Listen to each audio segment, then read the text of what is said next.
A headline appeared online claiming that Joel Osteen had been given a final sentence and that this was goodbye forever. It sounded like the end of one of America's most famous preachers. But there is a problem: the evidence does not match the headline. In fact, Osteen's ministry has continued into 2026. So where did this shocking story come from, and why did it spread so widely? The answer leads into a much bigger story about fame, controversy, and the power of viral claims. The most important thing about this story is also the easiest thing to miss. There is no verified final criminal sentence against Joel Osteen in the evidence we can find. That changes everything. Searches for a recent sentence do not produce a court record showing that Osteen was sentenced to prison or given some final punishment. Instead, the available records show something very different. In 2026, Lakewood Church is still presenting Joel and Victoria Osteen as its leaders, and Joel Osteen's ministry continues publishing his messages. Lakewood's own website even lists a Joel Osteen message from April 5, 2026. So how did a title claiming sentence is final become believable? Part of the answer may be that Joel Osteen has spent years surrounded by controversy. His enormous church, his wealth, his public image, and several incidents connected to Lakewood have all made him a target for intense public attention. And there is one real legal story that makes this even more confusing. In 2006, Osteen's great-aunt, Johnny Daniel, was murdered in her Houston home. A man named Edric Wilson was later charged with the murder. But Wilson spent years in custody without ever going to trial. In 2024, prosecutors dismissed the murder charge after questions about the DNA evidence became serious enough to weaken the case. That case had nothing to do with Joel Osteen being sentenced. Yet when stories are shortened, reshaped, and pushed across social media, separate events can begin to look like one shocking story. And that may be the real mystery here. Because before asking whether Joel Osteen is saying goodbye forever, we have to understand why so many people were already waiting for his downfall. And that takes us back to the rise of the man behind the famous smile. To understand why a story about Joel Osteen ending up in court can sound believable, you first have to understand how unusual his rise really was. Joel Osteen did not begin as the famous preacher standing in front of a packed arena. For years he worked behind the scenes. His father, John Osteen, founded Lakewood Church in Houston in 1959. The church began in a small converted feed store, but over the years it grew into a major ministry with a television program reaching people far beyond Houston. Joel worked on that television program as a producer rather than as the main preacher. Then everything changed in 1999. John Osteen died unexpectedly, and Joel stepped into the role of senior pastor. According to Lakewood's own history, this was a major turning point. Joel had gone from working behind the camera to standing in front of the congregation. But he was not simply taking over his father's church. He was about to transform it. Under Joel and Victoria Osteen, Lakewood eventually moved into the former Compaq Center in Houston. The huge building gave the ministry a much larger stage, while television, radio, and later digital platforms helped spread Joel's message around the world. Lakewood now says its broadcasts reach more than 200 million U.S. households, along with audiences across 6 continents. That growth made Joel Osteen one of the most recognizable pastors in America. His message was simple: keep believing, stay hopeful, and expect better days. For millions of people, that message was comforting. But enormous success creates something else too. It creates enormous scrutiny. The bigger Lakewood became, the more people began asking questions about money, leadership, celebrity, and what it really means when a pastor becomes a global brand. And then came the moments that changed how the public looked at Osteen. Some were controversies.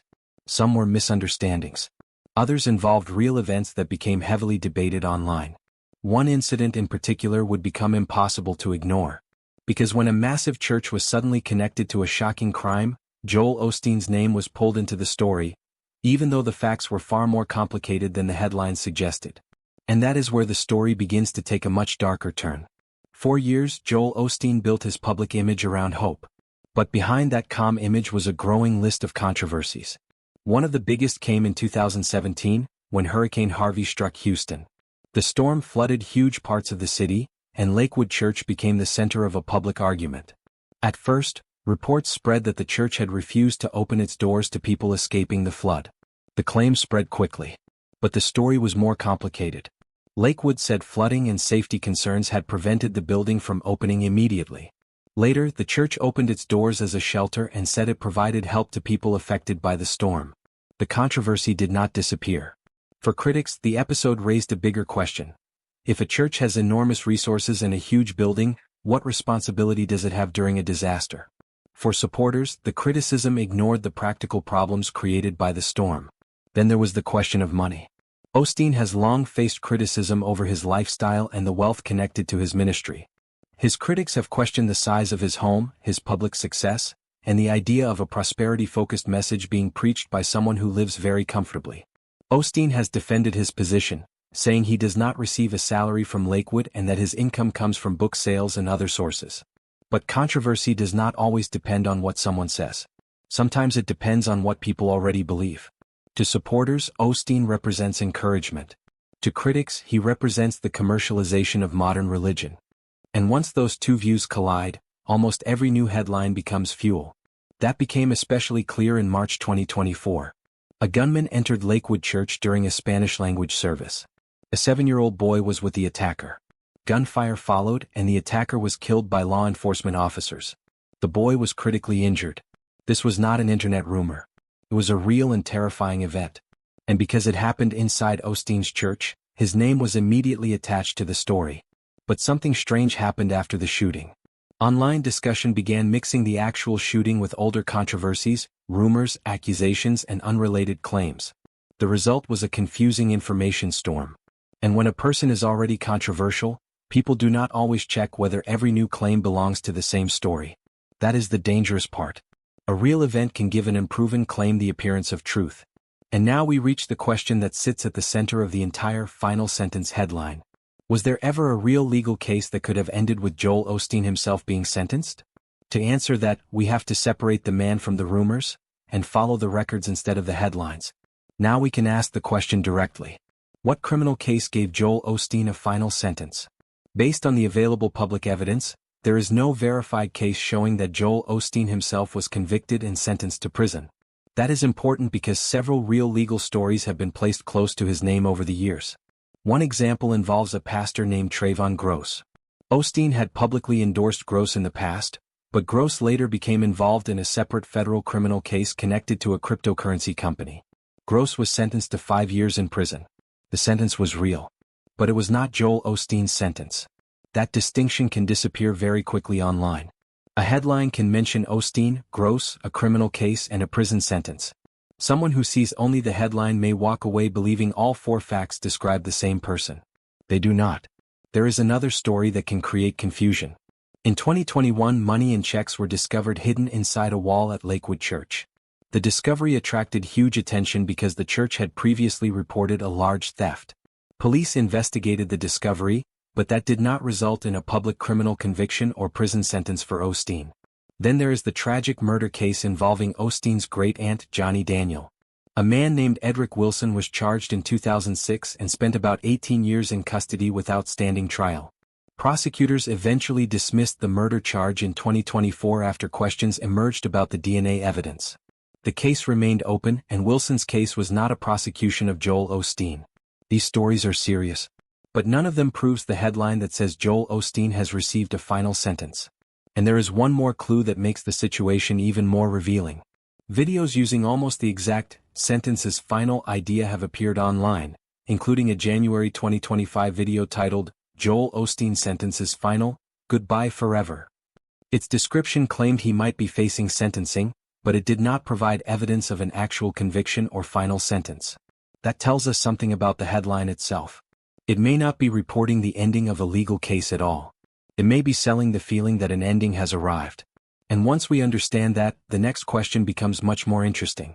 Who created this story? Why did people believe it? And what happens when a dramatic headline becomes more powerful than the facts? The strange thing about a headline like, "Sentence is final, goodbye forever," is that it does not need to explain much.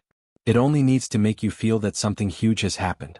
That is what makes these stories powerful. A dramatic headline can take a real name, add a serious word like sentence, and then create the feeling of a breaking news event. The viewer sees the title before seeing any evidence. And Joel Osteen is a perfect name for this kind of story. He is famous.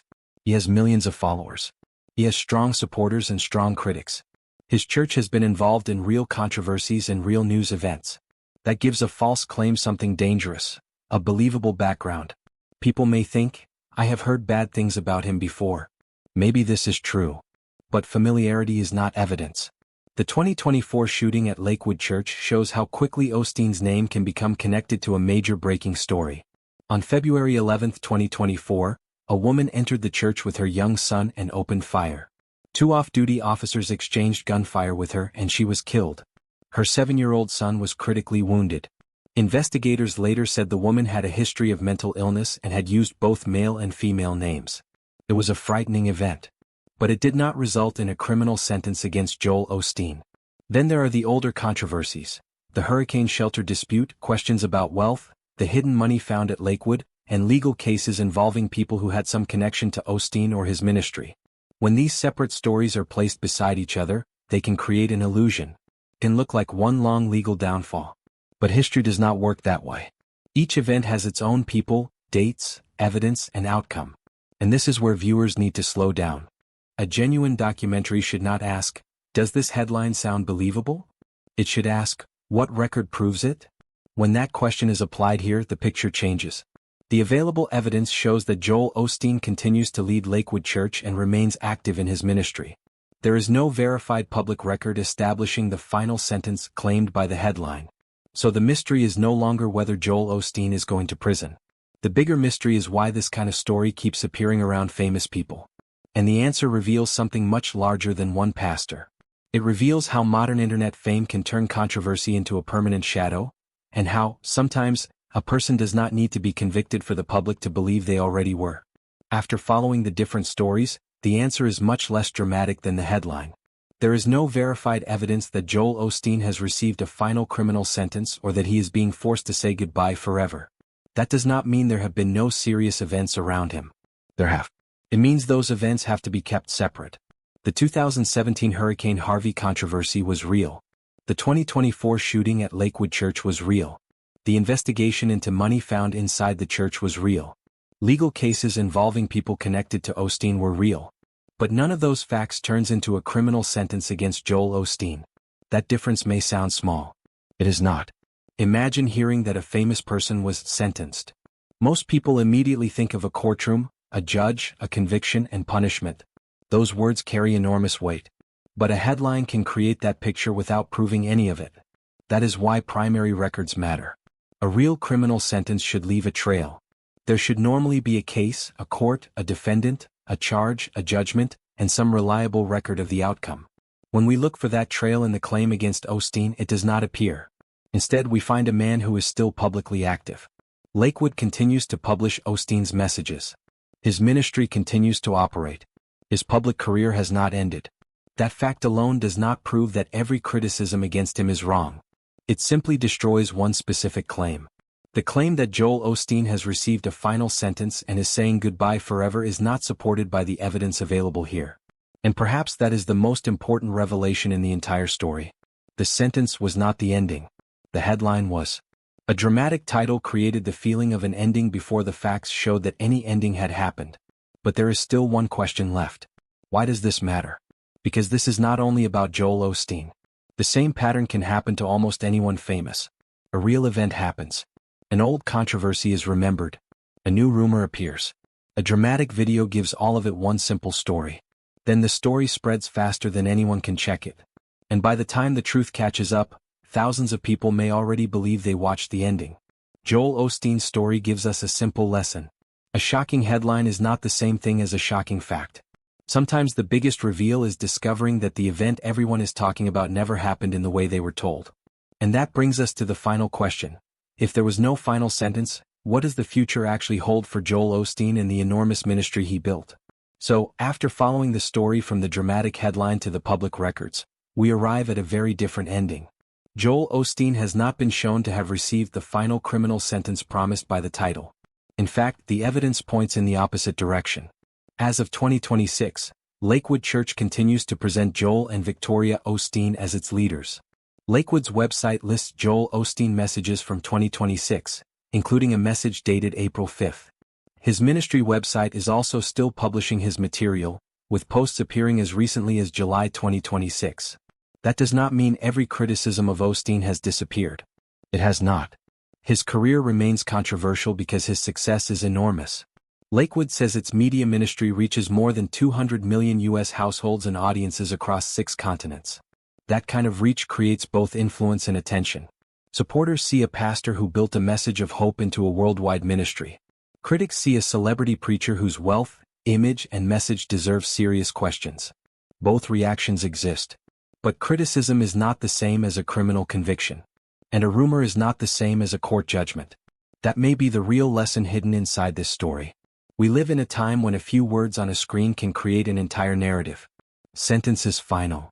Goodbye forever. Those words sound like the final chapter of someone's life.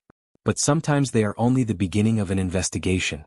And when we look closer, the supposed ending disappears. There is no verified final sentence to celebrate, condemn, or mourn. There is simply a famous pastor who continues his work while remaining one of the most debated religious figures in America. The story also leaves us with a warning. When you see a shocking claim about a public figure, do not let the emotion of the headline answer the question for you. Look for the court record. Look for the date. Look for the actual charge. Look for the judgment. Then ask whether the person named in the headline is really the person involved. Because in this case, the difference between those details changes the entire story. The headline promised goodbye.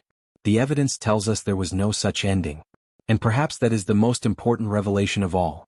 Sometimes the truth is not hidden inside a shocking secret. Sometimes it is hidden behind the simple fact that nobody stopped to verify the story. Joel Osteen's future will be judged by what actually happens next, not by a headline claiming that the ending has already arrived. So now the question belongs to you. Do you think viral headlines like this are mainly careless mistakes, or do you think shocking claims are deliberately designed to make people click? Let me know in the comments below.